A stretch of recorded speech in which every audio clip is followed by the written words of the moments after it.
The Master Tavern Keeper's History of the Old World.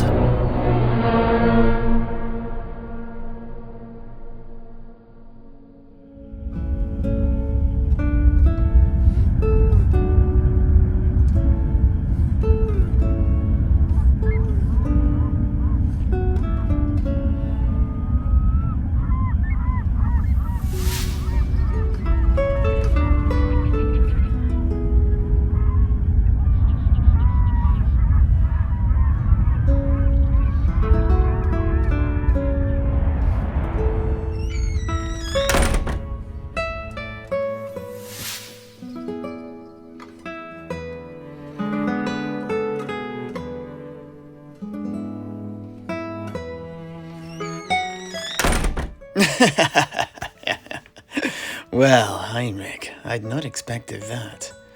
So, after the sailors had cleaned all that monkey excrement off themselves, what happened next? Yeah. Well, the rest of the day was indeed spent washing the men's dirty hair and clothes. But not only this. Other members of the crew spent their time in more productive ways, such as fishing, hunting, gathering fruit, and collecting driftwood from the beach to make a couple of fires. The wood in the jungle was too damp to burn, as they had learnt before they were set upon by those industrious primates. During the subsequent days, the crews of each ship were roped into securing the encampment on the beach in case the lizard men decided to assault Marco and his men and drive them from their shores. Marco himself spent most of his time in deep conversation with my grandpapa, going back over their first meeting with the lizard men. He was trying to come up with any mistakes that he had made in his dealings with the skink Winnie Patchouli and his master, the San Siltok, as well as coming up with some strategies for the various potential outcomes Marco and his fellow explorers could soon face. To be perfectly honest, he was feeling a little bit downhearted, according to my grandpapa. But on the fourth day, after their fateful rendezvous, the interpreter, Winnie Patchouli, arrived at the camp on the beach with a coterie of important-looking fellow skinks in tow. Marco raced out to meet them in jubilant excitement. Marco Columbo, felicitations to you once more. You are most blessed. The most beneficent Lord Zitli summons you to an audience with him within the city of Tlax. I cannot stress what an honor he has bestowed upon you. It has been an aeon since a warm blood has been allowed into his presence. Rest assured, I wholly appreciate the uniqueness of the gift he has given me and my men. Ah, yes. Actually, there is a caveat. You must come alone. I'm not sure I like the sound of that. Of course, mon ami, and we understand your hesitance, but alone is the only way you will get an audience with the Great One. As a show of our understanding, 4 of my brother's skink officers here will remain behind at your camp to demonstrate that we intend you no harm. Please reassure your men that you will be allowed to return once the meeting and negotiations have concluded. And to this, Marco acceded and left with the skink interpreter into the depths of the jungle. In his absence, he gave joint leadership of the men to Giovanni and my grandpapa. With the camp set up and fortified, there was not much more that needed doing on it, and so he left Giovanni in charge of the men on the shore, with instructions to flog anyone who broke discipline. With relish, Giovanni took to this task, eager for any opportunity to use the lash. As for my grandpapa, Marco asked him to choose a group of the best men and attend to the 3 ships. They were in sore need of numerous repairs, and the provisions on all 3 boats required almost a complete restock. Thus, over the next few days, many of the men under my grandpapa's command spent their time refilling the boat's larders with what fish, meat, fruits, and vegetables they could catch and gather, and then preparing them for preservation. Whilst the remainder of the sea dogs conducted repairs and maintenance on the decks, hull, sails, and rigging. Throughout this, the 4 skinks kept to themselves. Marco did not return for another week, but when he did, it was with a big grin and a large entourage of skinks carrying woven baskets. He immediately climbed up to one of the makeshift watchtowers that the men had constructed at the entrance to the camp and addressed the assembled sailors. My friends, it was riches I promised you, and it is riches I have got for you. With this, he held aloft a pair of enormous, flawless pearls, allowing them to catch the sunlight so all could see. The lizardmen wish to employ our services, but not as mere trading partners. No. We are to be their dogs of war. Apt, do you not think? We are to track and hunt down the base curs who would despoil their holy cities and ransack their ancient treasures, and they will pay us with these pearls. The lizard men behind, you can see, each bear a whole basket full of these riches. Each of us will return to Tilea a rich man. Wealth beyond counting is within the grasp of each of us. All we need do is sink a few pirate ships. Who amongst you can do that? And with that, the men cheered. He had them eating out of the palm of his hand. But little did many know that they had just signed their own death warrants. Once the ruckus had died down, Marco took my grandpapa to one side. Frederick, do you fancy a drink? And with this, the 2 retired to Marco's private tent in the middle of the encampment. There, he pulled out another gourd of the lizardman liquor and a pair of glasses.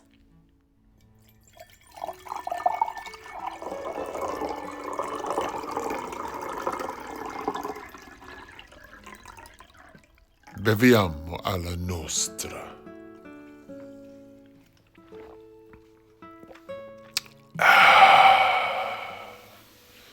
Bene. All of this, our encampment, will have to come down.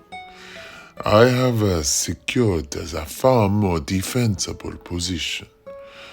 But let me tell you all about the past week first, Frederick. It has been quite the experience. The lizardmen first took me to the city called Tlax. By which Marco meant Tlax, of course. They conveyed me upon a carrying chair attached to long poles, borne by the skinks. I took it to be a great honor, although perhaps they simply did not think I could keep up. Ha! Ha! Ha! Well, those skinks are surprisingly nimble. Bene. The route followed many winding jungle paths and up and over stone causeways that traversed great expanses of swamp and jungle grove. These finally led us to a perfectly straight, wide, wonderfully paved road.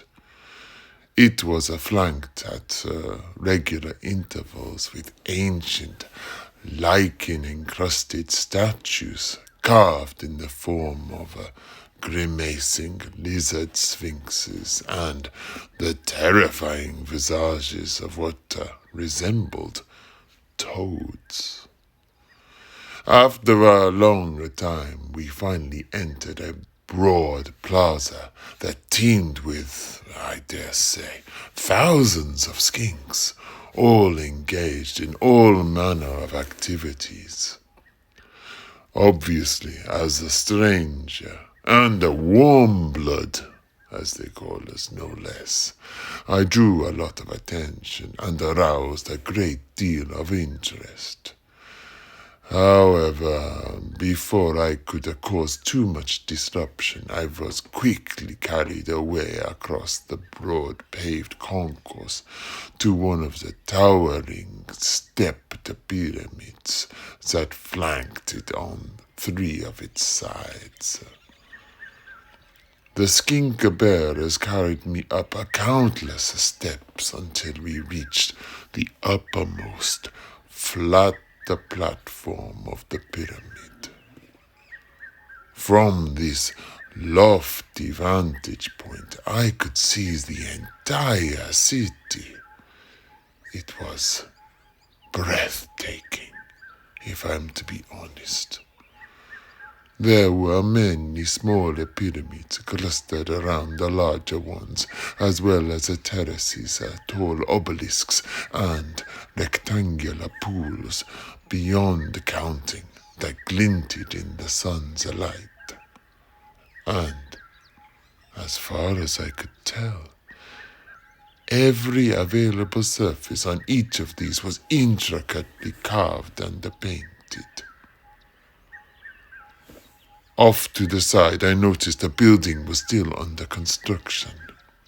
I saw a huge reptilian beast, halfway between a dragon and an elephant, dragging massive blocks of stone up large ramps, and cosseting the labor of these great monsters was the din of 1,000 skinks, chip, chip, chipping away at each stone with obsidian chisels.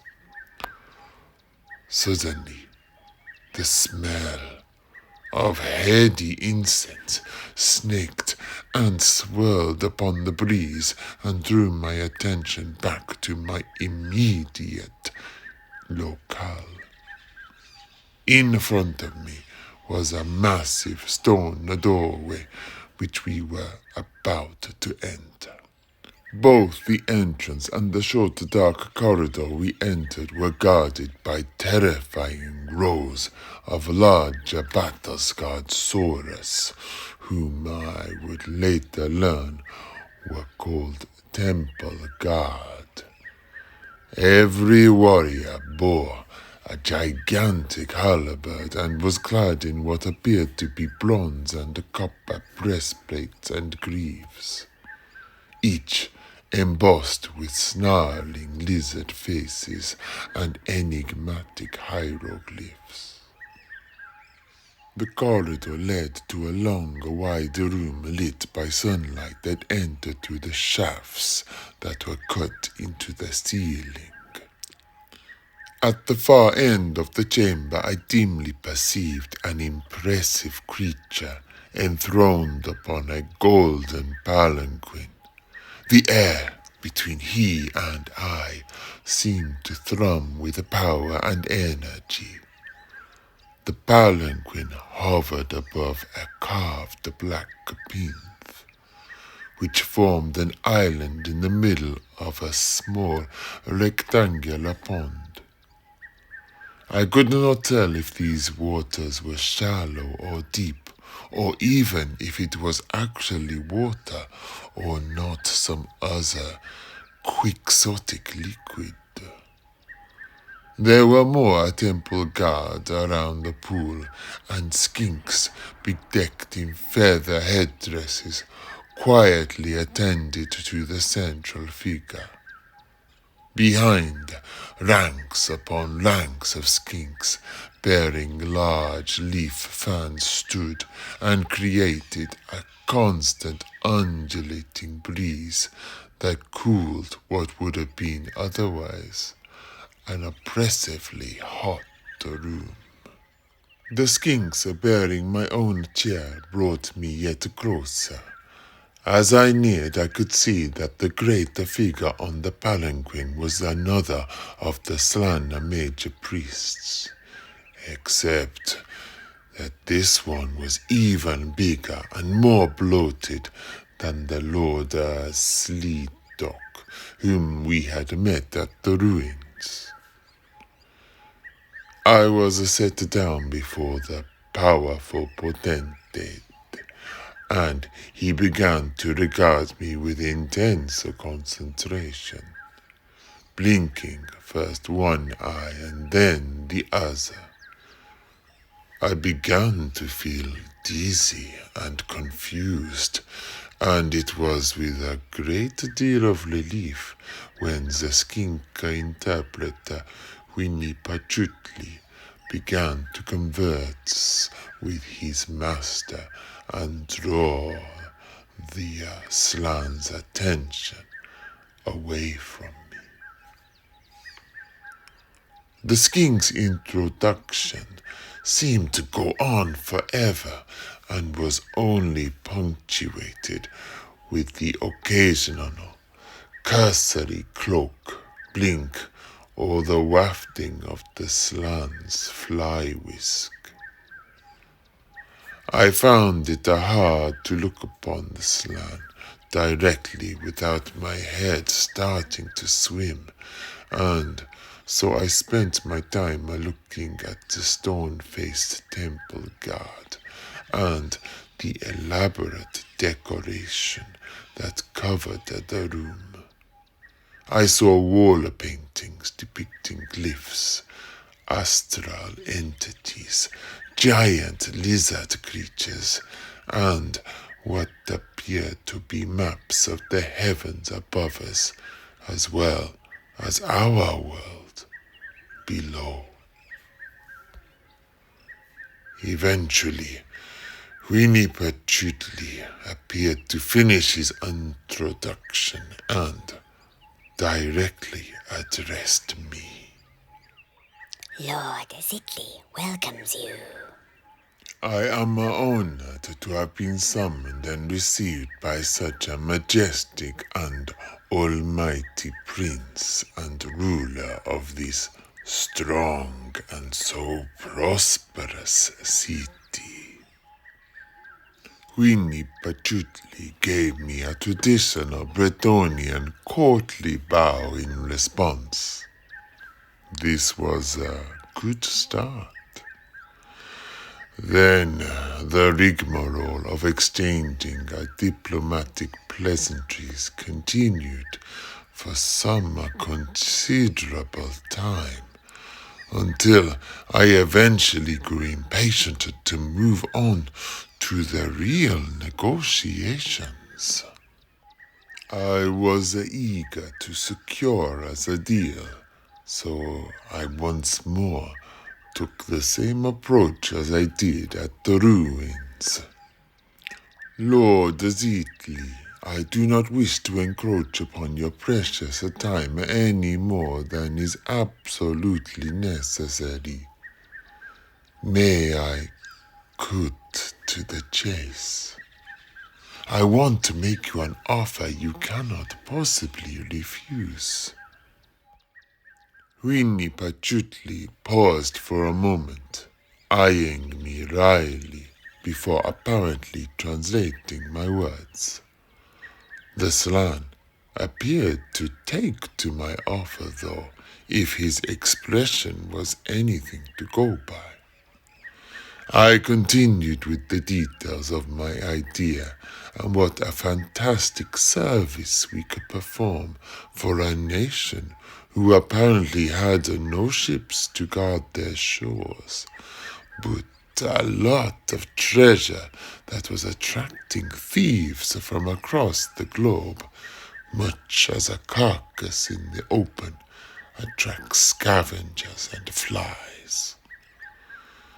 I put together what I felt was a very convincing and cogent argument. All the while, Winnie Patchouli continued translating, but all the great toad did was just to sit there with an almost smug expression on his face. I know this was against your advice, dear Frederick, but I could not help it. I became frustrated. I had to know, did he like the deal or not? Then, suddenly it struck me, and I realized what this skink interpreter was doing. I addressed Winnie Patchouli directly. You're not telling him what I'm saying at all, are you? What did you say to him? Winnie Patchouli's brow furrowed, and he scowled. I have been feeding him compliments. You are a rude warmblood who could not possibly understand. You're so very ignorant. It is impolite to ask Lord Zitli a direct question, especially concerning such mundane matters as you are so obsessed with. This put me in my place. I took a deep breath and resigned myself to allowing the skink to take charge of the negotiations before I ended up offending the slan and damning us all to a bloody drugged death on the altars of Sotek. After another long period of the skink buttering the slan up, he finally turned to address me. Lord Zitli wishes to learn the answers to some questions. I had no other recourse but to answer these if I wished to progress to the real negotiations. Firstly, as far as I could tell, he wished for some nautical information on the distance across the great ocean, and so I produced my maps, and this seemed to satisfy his query. His second question concerned the god Sotek, and as to whether he had manifested in the old world. I told him he had not. His last question was very confusing, and it seemed to have something to do with the mating rituals of the warm bloods. I was not quite sure what he wanted to hear, and so I just told him about some of our drunken nights out in Aremas. And with that inauspicious end, the meeting was over, and no deal had been struck. However, I realized I did not need any further audiences with the slan. The true power in the city seemed to be with the high skinks, who took care of everything so the mage priests would not be troubled with trivial matters. And so it was with these that I would conduct various meetings over the next few days in order to clinch the deal. Again, my liaison was Winnie Patchouli, who translated everything for us in my meetings with the 5 high skinks of the city. Europolqua, Manquoxuctini, Angri Pangri, Dot Pectrini, and Mansixapati. These 5 kings debated my offer throughout this period, and I was questioned ad nauseam. However, in the end, it was not my arguments that swayed them, but rather it was a prophecy. According to certain Tlax, they were expecting further visits from warmer bloods, and these would not be reasonable people like us. And so, they would indeed hire our services, but not for gold, which was sacred and a holy metal for them. And so I asked them what were they prepared to offer us in recompense. I looked over the many products that their culture produced. These included spices, edible grubs, potions, and the tusks of the terrible lizards that inhabited the jungle. Some of these indeed looked like they might bring a decent price back in Tilea, but it would be a gamble. I myself like a gamble, as you know, but our men were expecting riches. However, it was at this very moment that I noticed that one of the skink scribes had an abacus for doing his calculations.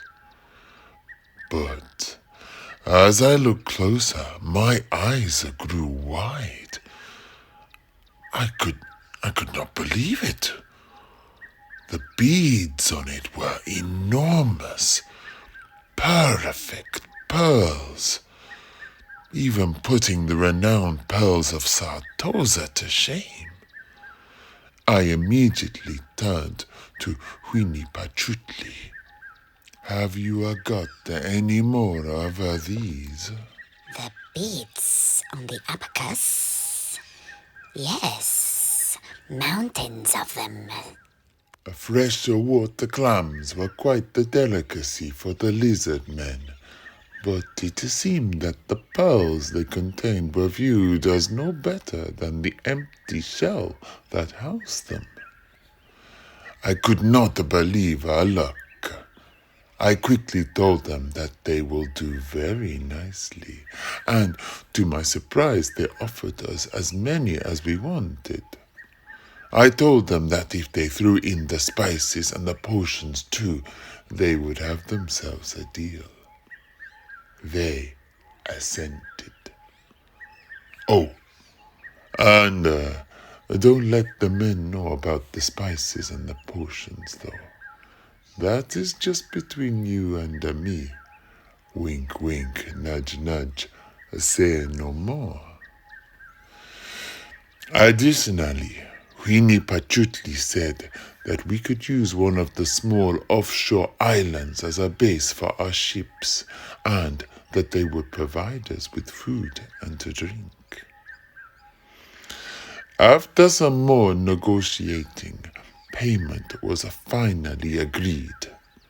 For every enemy captured and sacrificed to Sotek, and every sacred artifact that we returned to its temple city, we would receive a small fortune. So, with that decided, I stayed on and helped them organize their first down payment. This took a couple of days. Skink bearers were assigned to bring all of the pearls, potions, and spices. However, on the very day we were to leave, the city was attacked. And you will not believe this, Frederick. It was attacked by the hated Nagarothi, the very same raiders who ransacked our beloved city of Remus 5 years ago. What? Heinrich, you're telling me that the Dark Elves who raided Remus are also the ones who attacked Tlax? Yeah. That is what Marco told my grandpapa. Ahem. Are those the same Dark Elves that Tilea? No, Apprentice Steiner, I think that's something we better not mention right now, don't you think? Heinrich, don't worry about anything that Steiner's mentioning now. Instead, I think if it's a battle we're to hear about next, I'm going to need a refill. Apprentice Fazari, could you bring out the rum from its hiding place? Who fancies a wee dram? Apprentice Steiner, would you be good enough to lend me your ears? I think there's something we need to discuss in private, outside.